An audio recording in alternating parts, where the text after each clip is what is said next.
Well, Joseph, it's awful to start on a sad note, but the progress with Martin Crowe, the news isn't good, is it? No, it's very sad. He's really struggling with lymphoma cancer, and he's had some treatment, and I don't know how successful it's been really. He's sort of at a crossroads in his life. It's been a battle. He was positive when we saw him last, but so quickly things have turned.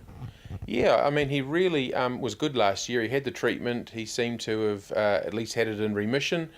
And as you know, you'd know because you met him as well, Tom, he was very upbeat and happy with his life. And in fact, I thought it was the happiest Martin had been. He's quite a tortured soul over the years, fretting about all sorts of things. But he was good, so it's really sad that it's come back with a vengeance. Cancer makes its own rules and calendar. Yeah. I mean, I suppose in the end, it's good to have a positive outlook and be as upbeat as you can. But if your body's got poison in it and you can't get rid of it, there's not much you can do. All right, we'll stay on cricket. I want to talk about the impending World Cup. In the absence of Jesse Ryder, he's now an opening bowler of some repute. I think it's ridiculous that he's not being looked at. I felt that the New Zealand cricket selectors did the right thing getting rid of him midway through last summer. He was drinking again, causing problems within the team, having a bad influence on Bracewell as well, so fair enough. But since then, he's gone and had a really good county cricket season with Essex. 5 months of good, solid cricket. The Essex officials, the coach and the officials, can't speak highly enough of him. They think he's been great, and they've re-signed him for 2 more years. So it makes me think, okay, this guy is obviously talented. We need to look at him. But very disappointed, I feel, to hear Mike Hesson, the coach, saying we want to see signs of changes and we haven't.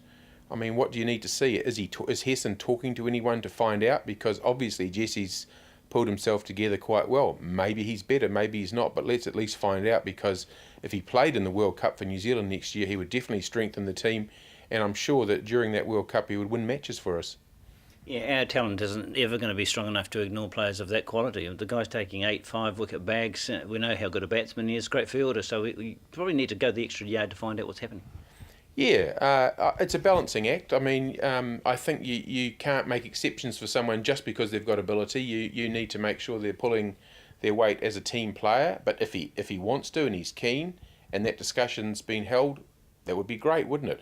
If it turns out they do some investigation and he's still got problems, okay, fair enough. But if he's put them behind him, he's 30 years old, he's in his absolute prime as a cricketer, I think it's crazy to ignore him. The New Zealand team's had a bit of success in the last 12 months, and it makes me think that they're a bit cavalier about, do we need this guy? I feel if they were struggling, they'd be keener to get him back. Well, I see a great place for Jesse Ryder opening the batting in the one-dayers. He'd be perfect. He and McCullum would be great. The makeup of the team stands Jesse Ryder at the moment. Some players like Williamson and Watling have become suitable to shorter forms of the game in recent times. Yes, I think that just goes to emphasise what a lot of us have always thought, Tom. If you are a good cricketer, you're a good cricketer, and you'll adapt to whatever form of the game you're playing. For instance, if in batting, if you're just a wild basher, you might score some quick runs in 20-20 now and then, but for me, give me a player who's got a good sound technique, who can just step it up a little bit, step up the tempo a bit. He's the guy that's going to make you more runs in the long run, and that's certainly Williamson and any other class cricketer. I mean, I'm sure that Martin Crowe would have been a terrific 2020 player because he was a good batsman, full stop. And if you're not a very good batsman, you're not going to be good in any form of the game. Is Vittori worth the risk, given his fragile state of health? I was a bit iffy on Vittori, but in the end, you have to say he's the most frugal bowler in the world in limited over cricket. So I'd certainly be having a look at him, and if he's okay physically, then I'd want him in my team. I think Nathan McCullum is a very good limited overs cricketer. He's a good bowler. He takes wickets. He's a handy batsman, a very good fieldsman, very energetic. And I don't see anything wrong with playing both of them, actually, because certainly Vittori's worth his place as well. It does look quite a well-balanced side at the moment, doesn't it? We're certainly going to be competitive. It's hard to predict beyond that in one-day cricket. Yeah, very good. And there's people vying for positions. For instance, the wicketkeeper, Ronchi and Watling, are both worth a place in that team, almost for batting and for wicket-keeping. So it's an embarrassment of riches, except perhaps not opening batsman, and which is where I'd see Ryder fitting in.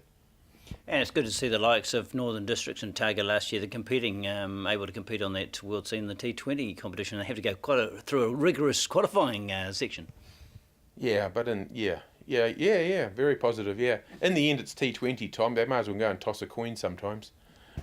All right, let's move on to golf. And since I last spoke to you, McIlroy's established himself as well and truly the number one by some margin.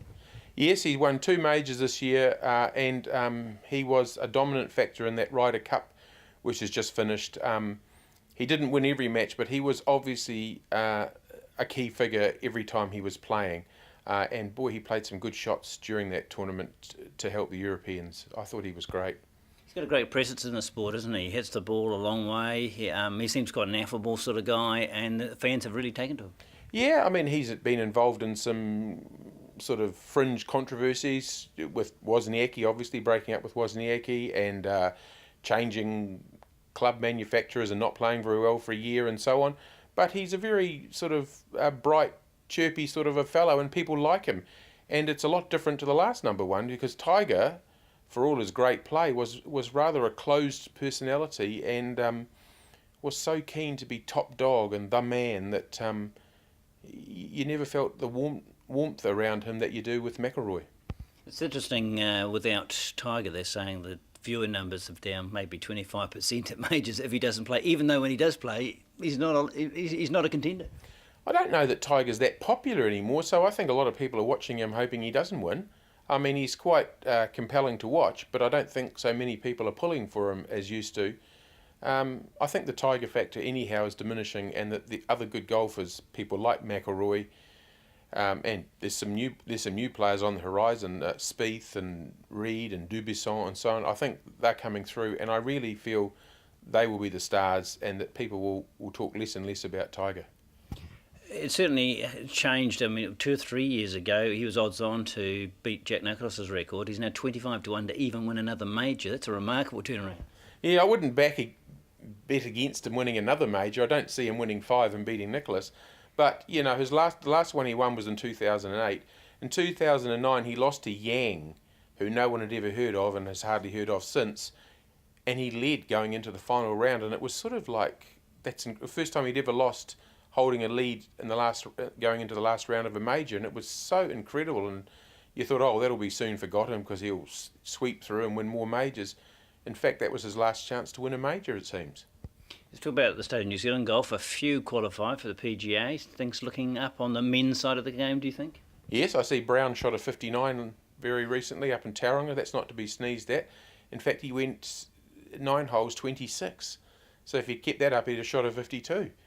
No, they're good golfers playing well in Europe, in Japan, trying to break through on the American circuit. So it's quite encouraging with men's golf. And don't forget, we've got Lydia Ko among the women, so she always keeps the interest there, and is someone for aspiring New Zealand female players to look at and try to match.